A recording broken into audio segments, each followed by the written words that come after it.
How can it be that Africa is the richest continent on the earth and our gold is mined by De Beers?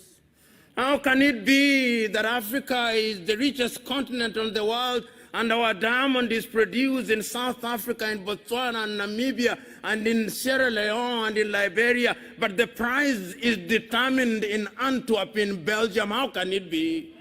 How can it be that Africa produces cocoa in Togo, in Cote d'Ivoire, and in Ghana, and chocolate is then made in Switzerland and in Belgium, who have not even a bush of cocoa? How can it be that tea is produced in Ethiopia and in Uganda and in Kenya, and when it is taken to the United Kingdom, they now call it English tea? How can it be? How can it be? How can it be? How can it be that coltan is mined in the Democratic Republic of Congo, but not a single African country makes a mobile phone? How can it be? How can it be?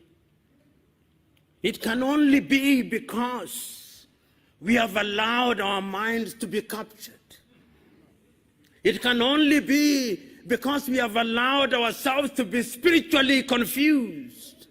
Can only be because we have allowed ourselves to be slaves of others. And the God that we worship, knowing that we are confused, has turned his head on the other side, so that when we pray and fast, he does not listen. Or if he listens, he does not care. He's waiting for us to realize ourselves so that we can worship in truth.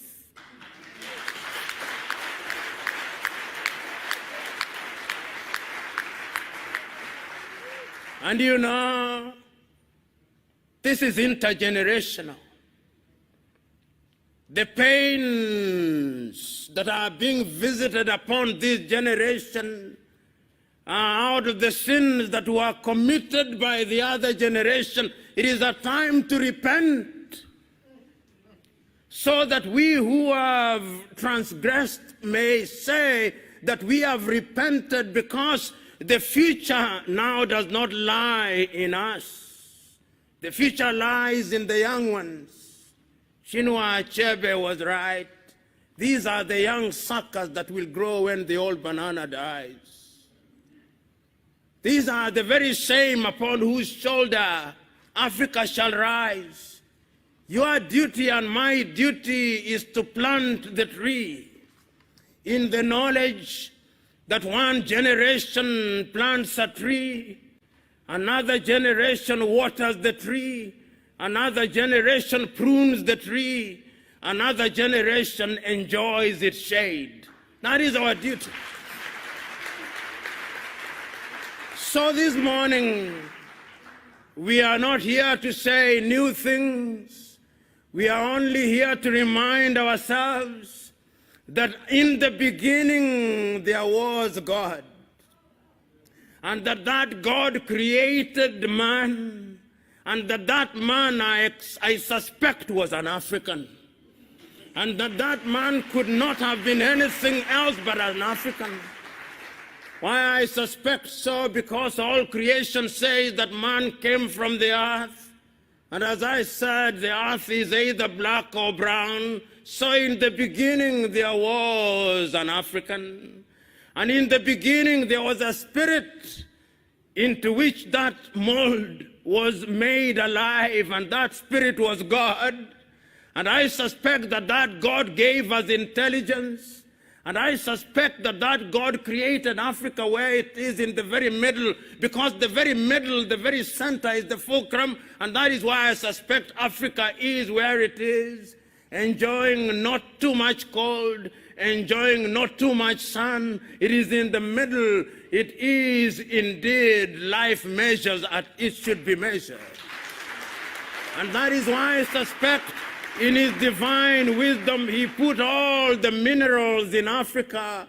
If it is not gold, it is coltan. If it is not coltan, it is iron ore. If it is not iron ore, it is copper. And he does not stop there. When he was distributing rivers and lakes, he ensured that Africa had the best of lakes, the best of rivers, and he did not stop there. He ensured that we are surrounded with the best of oceans. If it is not the Atlantic, it is the Indian, which should be called the African. I do not know why they call it the Indian Ocean, but that is their conspiracy. Then there is the Mediterranean. They also call it another name, and he did not stop there. Once he had done that, it ensured that this is a continent that has men and women who are so forgiving, so generous. This is the only continent that has welcomed all civilizations. We started with the Arabs. They abused us. Then came the Portuguese. We welcomed them. They abused us. Then the Dutch came. We welcomed them. They abused us. Then the Italians came. We welcomed them. They abused us. Then the Germans came. We welcomed them. They abused us. Then the French came. We welcomed them. They abused us. Then the English came, we welcomed them and they abused us. Then the Indians came, we welcomed them and they abused us. Then the Lebanese came, we welcomed them, they abused us. Now the Chinese are coming, we are welcoming them and they are abusing us. We must stop this. And we can only stop this through self-realization. And that is why when I conclude, I must conclude by making reference to a great African, Ante Cheikh Diop of Senegal, who, writing in his book, The African Origin of Humankind, Myth or Reality, says, this is a problem that can only be solved through aggression. And I'm telling us, this is the time now for Africa to rise. Africa will be great. Africa must be great, and it will only be great if we choose to spiritually decolonize our minds, our hearts, and culture, because it is only then that Africa will be a great continent. God bless you.